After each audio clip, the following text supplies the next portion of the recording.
Hai, kembali bersama Delano dalam channel Selalu Ada Harapan. Pada video kali ini kita akan membahas bagaimana membangun pola asuh yang sehat. Mengapa topik ini penting? Pola asuh merupakan sikap orang tua dalam berinteraksi dengan anak-anaknya. Pola asuh ini memiliki pengaruh yang besar terhadap perkembangan anak ketika dewasa. Sayangnya banyak sekali orang tua yang tidak sadar dengan tindakan yang mereka lakukan kepada anak. Banyak dari orang tua yang menerapkan pola asuh salah karena berpatokan pada pengalaman masa lalu yang pernah mereka rasakan. Hal ini menyebabkan beberapa kesalahan yang kerap dilakukan orang tua pada anaknya. Tidak mengherankan jika mengingatnya akan timbul perasaan sesal dan ingin memperbaiki. Sebelum mencapai titik penyesalan ini, tidak ada salahnya jika kita harus mengetahui kesalahan yang sering dilakukan orang tua kepada anak. Misalnya, jarang berbicara dengan anak-anak, lupa memberikan pelukan hangat, kurang memiliki kenangan bersama anak, terlalu ketat pada anak, cenderung mengkritik dan menuntut anak menjadi sempurna, sering melewatkan momen penting dalam kehidupan anak, tidak mempertimbangkan pemikiran dan pendapat anak, menjadikan anak sebagai sarana kebanggaan orang tua, tanpa mempedulikan kondisi anak yang sebenarnya. Nah, pola asuh sangat dipengaruhi oleh karakter orang tua dan pola yang diterima dari keluarga asal. Orang tua yang berkembang dalam keluarga yang cenderung otoriter, dia akan cenderung melakukan pola yang sama pada saat mengasuh anak-anaknya. Dia cenderung banyak menuntut, mengontrol, mengkritik, dan akhirnya membuat anak menjadi kurang percaya diri, merasa kurang kompeten, mudah gelisah, memiliki perasaan bersalah yang besar, dan memiliki ketaatan yang semu. Orang tua yang berkembang dalam keluarga yang permisif, dia akan cenderung melakukan pola yang sama pada saat mengasuh anak-anaknya. Dia cenderung memanjakan, kurang memiliki aturan yang jelas, menuruti semua kemauan anak, dan akhirnya anak kurang memiliki rasa tanggung jawab, tidak memiliki motivasi diri, selalu mengandalkan orang lain, dan tidak memiliki pengendalian diri. Orang tua yang berkembang dalam keluarga yang mengabaikan, dia akan cenderung melakukan pola yang sama pada saat mengasuh anak-anaknya. Dia cenderung mengabaikan, sibuk dengan urusan sendiri, memenuhi kebutuhan dasar anak, tapi tidak peduli dengan kebutuhan emosional anak. Dan akhirnya anak menjadi tidak ada arahan, bertindak impulsif tanpa pertimbangan, dan mudah terpengaruh oleh lingkungan yang negatif. Oleh sebab itu, orang tua perlu meningkatkan kesadaran diri dan mengenali pola-pola yang dilakukan dalam pengasuhan. Jika ada pola yang kurang sesuai, perlu dilakukan modifikasi perilaku untuk mengurangi efek negatif yang bisa ditimbulkan di kemudian hari. Untuk membangun strategi baru dalam pengasuhan, ada beberapa langkah modifikasi yang perlu dilakukan orang tua. Yang pertama, memutus siklus pola asuh yang tidak sehat.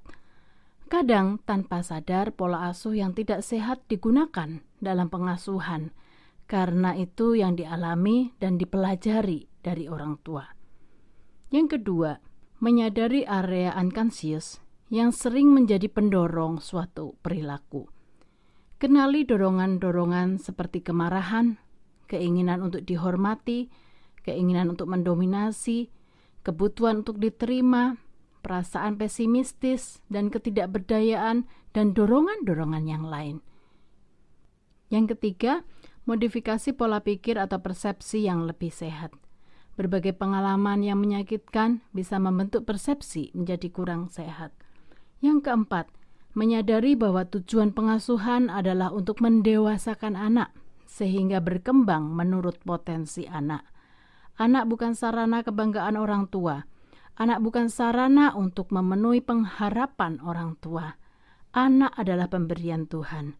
Orang tua diberikan tanggung jawab mendidik supaya anak bisa berkembang sesuai dengan maksud Tuhan menciptakannya, karena anak adalah milik Tuhan.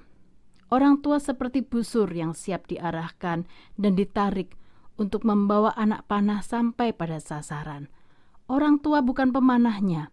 Pemanahnya adalah Tuhan sendiri. Yang kelima, menyadari perbedaan karakteristik anak dan zaman.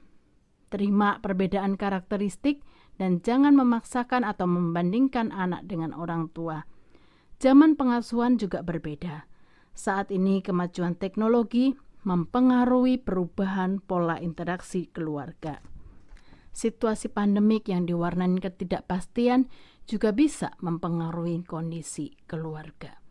Selanjutnya, perlu dipahami bahwa konsep pola asuh orang tua untuk mendidik anak harus mempunyai jiwa yang bisa merawat, membantu, mendidik, membimbing, dan melatih anak agar menjadi anak yang tumbuh kembang secara kreatif, baik dan patuh, bisa menjadikan anak merasa mempunyai tanggung jawab serta percaya diri dan dapat menerima pahit manisnya kehidupan ketika dewasa kelak.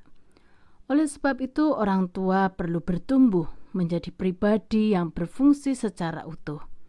Fully functioning parents berpotensi menciptakan pola asuh demokratis untuk mendewasakan anak-anak serta mampu menjadi pribadi yang sehat dan tangguh.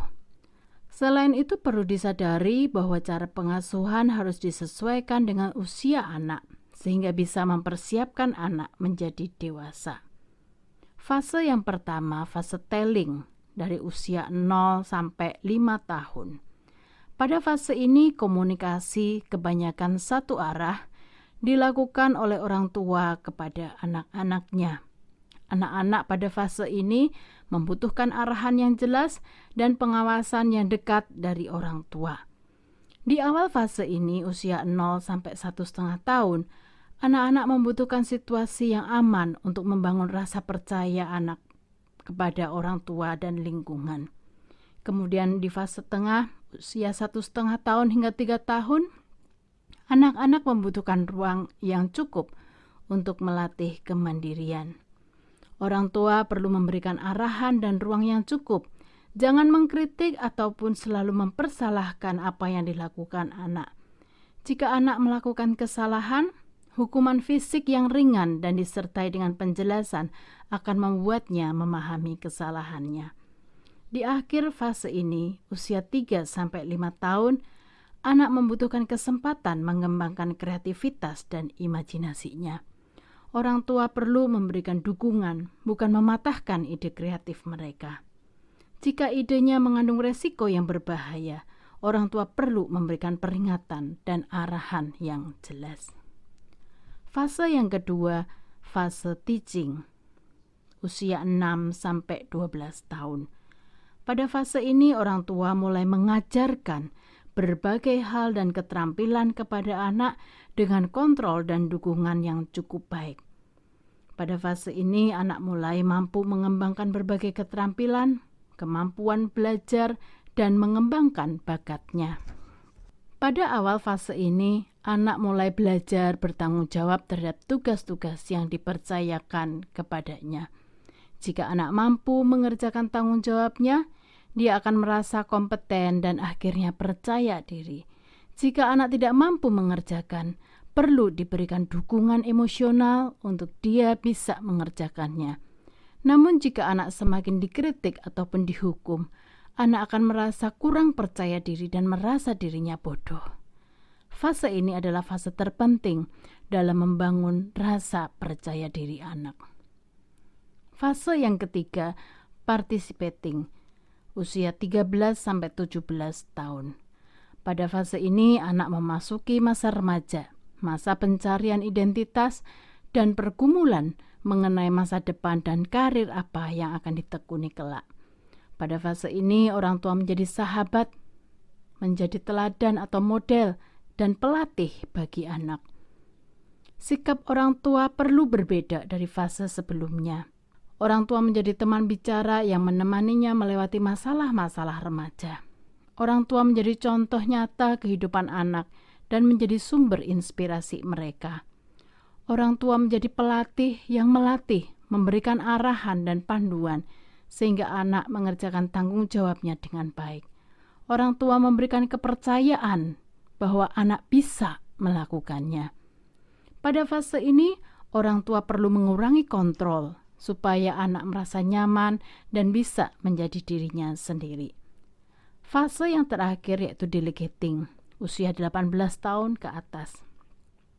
Pada fase ini, anak bisa memilih dan mengerjakan tanggung jawab dengan baik. Orang tua perlu mendelegasikan tugas kepada mereka dan memberikan kepercayaan penuh. Peran orang tua sebagai rekan yang mampu memberikan dukungan dan memberdayakan atau menstimulir perkembangan potensi anak.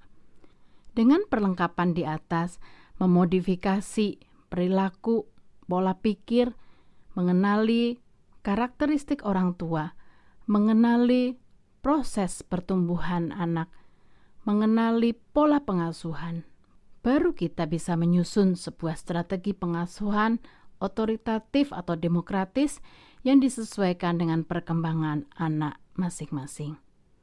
Oke, sampai di sini video kali ini. Selamat mengenali diri dan pengalaman yang sudah terjadi. Selamat menyusun strategi baru dalam interaksi di keluarga. Selamat berproses. Salam dari Delano dan ingat, selalu ada harapan.